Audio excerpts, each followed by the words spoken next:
Previous video में हमने यहाँ तक पढ़ लिया था, लार्ज इंटेस्टाइन हमारा पूरा हो गया था और हमें शुरू करना था वॉल ऑफ जीआईटी। ठीक है, तो इस वीडियो में हम फर्दर आगे का कंटिन्यू करने वाले हैं। तो वॉल ऑफ जीआईटी को समझेंगे। सबसे पहले हमें पता होना चाहिए कितने टाइप्स होते हैं। 4 टाइप्स होते हैं। ठीक है, वो क्या टाइप्स हैं? ये हैं म्यूकोसा, सबम्यूकोसा, मस्कुलरिस और सिरोसा। तो ये 4 लेयर होती हैं जो कि all over the GIT present होती है।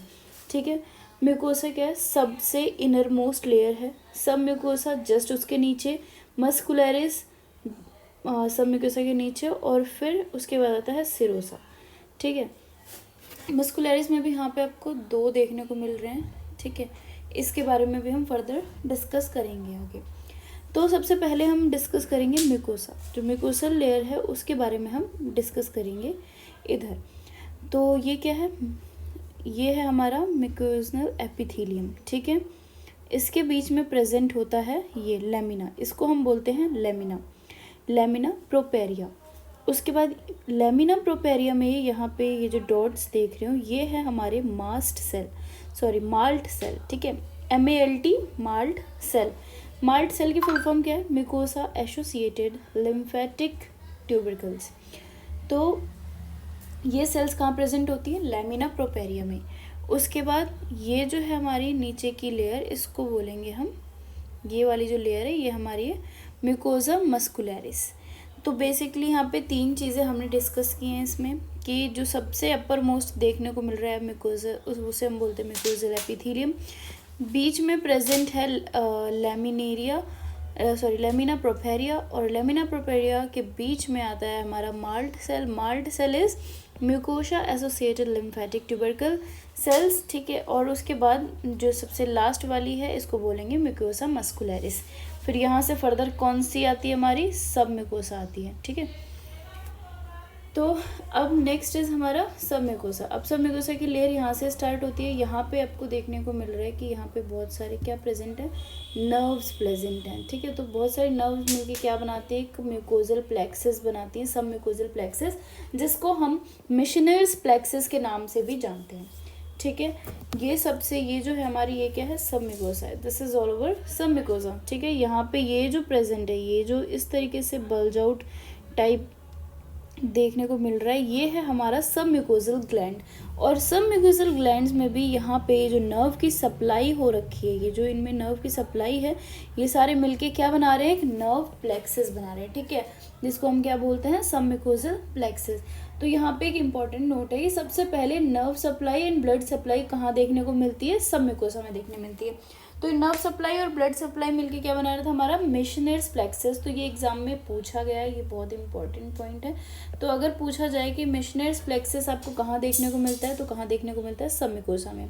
और सबसे पहले अगर नर्व और ब्लड सप्लाई की बात की जाए तो वो भी सब म्यूकोसा में ही देखने को मिलती है। Next layer is muscularis. ठीक है, मस्कुलरिस में भी जो सबसे अपर वाली होती है ये, इसको हम बोलेंगे सर्कुलर मसल फाइबर। ठीक है, ये सर्कुलर मसल फाइबर से बना होता है। और जो नीचे वाली है ये है हमारी लॉन्गिट्यूडनल मसल फाइबर।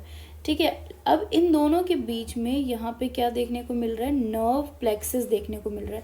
अभी हमने नर्व प्लेक्सस कहाँ पे देखा? सब म्यूकोसा में नर्व प्लेक्सस देखा। और दूसरा हम कहाँ देखने वाले हैं? मस्कुलरिस में।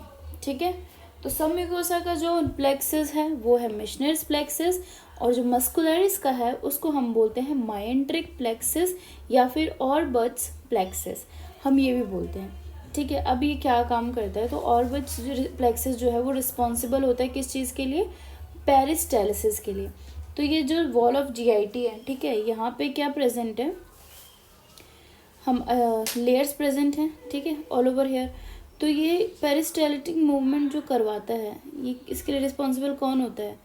इसके लिए रिस्पॉन्सिबल होता है माइंट्रिक प्लेक्सस या फिर ऑर्बट्स प्लेक्सस। ठीक है, इसको अब हम एक क्वेश्चन इम्पॉर्टेंट है जो नॉर्सेट में पूछा गया, वो ये है कि ब्रेन ऑफ गट किसे कहते हैं? तो ब्रेन ऑफ गट 2 चीज़ों से मिलके बना है, माइंट्रिक प्लेक्सस और सब म्यूकोजल प्लेक्सस। माइंट्रिक प्लेक्सस को हम ऑर्बट्स प्लेक्सस भी कहते हैं, जो कि किसकी कहाँ प्रेजेंट होती है? मस्कुलरिस में। ठीक है, और सब म्यूकोजल प्लेक्सस को हम क्या बोलते हैं? सब म्यूकोजल प्लेक्सस को हम बोलते हैं मिशनर्स प्लेक्सस। जो कि कहाँ प्रेजेंट है, सब म्यूकोसा में। तो ये दोनों मिलके क्या बनाते हैं, ब्रेन ऑफ गट। ये बहुत इंपॉर्टेंट क्वेश्चन है, लास्ट टाइम पूछा भी गया है, तो इसको हाईलाइट कर लो, मार्क कर लो, ठीक है। Next is in which part of GIT serosa is less develop. अब हमने एक चीज़ तो देखी कि जीआईटी की वॉल इन 4 लेयर से मिलके बनी है, लेकिन क्या ये 4 लेयर प्रॉपर पूरे जीआईटी में इक्वली डिस्ट्रीब्यूटेड है? नहीं, कहीं पे सिरोसा ज़्यादा है, कहीं कम है। मतलब हर मसल्स का अपना एक है, कहीं पे म्यूकोसा है, कहीं पे बहुत कम है, कहीं पे बहुत थिक है, कहीं पे थिन है, ठीक है। डिपेंड करता है, चारों मसल्स चारों लेयर्स देखने को मिलेंगी बट इक्वली डिस्ट्रीब्यूटेड नहीं है। तो सिरोसा सबसे, अगर ये क्वेश्चन पूछा जाए कि सिरोसा सबसे कम डेवलप कहाँ होती है, तो आंसर इज ईसोफेगस, जो हमारा फूड पाइप है, जिसे हम फूड पाइप भी कहते हैं, ठीक है। ईसोफेगस, वहाँ पे क्या है, सिरोसा बहुत ही लेस डेवलप है। सिरोसा क्या करती है, फॉर्मेशन करती है विसरल पेरिटोनियम का और आउटर कवरिंग होती है। ये हमारी जीआईटी है, ये हमारे म्यूकोसा है, और ये जो एंड वाली है ये हमारी क्या है, सिरोसा है, ठीक है। This is serosa. तो आउटर लेयर ऑफ जीआईटी क्या है, हमारी सिरोसा है, और ये विसरल पेरिटोनियम का फॉर्मेशन करती है, ठीक है। उसके बाद अब हम पढ़ेंगे पेरिटोनियम। तो ये तो थी हमारी लेयर्स, चारों लेयर्स जीआईटी की, जो कि प्रेजेंट होती हैं ऑल ओवर द जीआईटी, ठीक है। तो एक क्वेश्चन और कि म्यूकोसा कहाँ लगता है कि थिक होगी सबसे ज़्यादा और कहाँ थिन होगी, ऐसा लगता है। तो देखो, थिक का अगर क्वेश्चन आता है तो कॉमन सेंस की बात है, म्यूकोसा क्या करता है, हमारी जो जीआईटी की वॉल है उसको डैमेज होने से बचाता है। तो डैमेज कहाँ होगा म्यूकोसा, जहाँ पे HCl होगा। HCl कहाँ है, स्टमक में है। स्टमक में जो HCl रिलीज होता है वो हाईली एसिडिक होता है। तो म्यूकोसा क्या करती है, वॉल ऑफ जीआईटी को बचाती है, किससे, HCl से, ठीक है। तो स्टमक में थिक म्यूकोसा प्रेजेंट होती है, इस वजह से HCl उसको डैमेज नहीं कर पाता है, ठीक है। Next is peritoneum. पेरिटोनियम क्या, एक लार्जेस्ट मेम्ब्रेन है, जो कि क्या बनाती है, लार्जेस्ट कैविटी बनाती है, जिसको हम बोलते हैं पेरिटोनियल कैविटी, ठीक है। Peritoneal cavity. उसके बाद इसकी भी 2 लेयर्स होती हैं, इनर और आउटर। इनर का मतलब होता है विसरल पेरिटोनियम और आउटर का मतलब होता है पेराइटल पेरिटोनियम। इसको हम फर्दर आगे डिस्कस करेंगे नेक्स्ट वीडियो में। तब तक के लिए बाय बाय।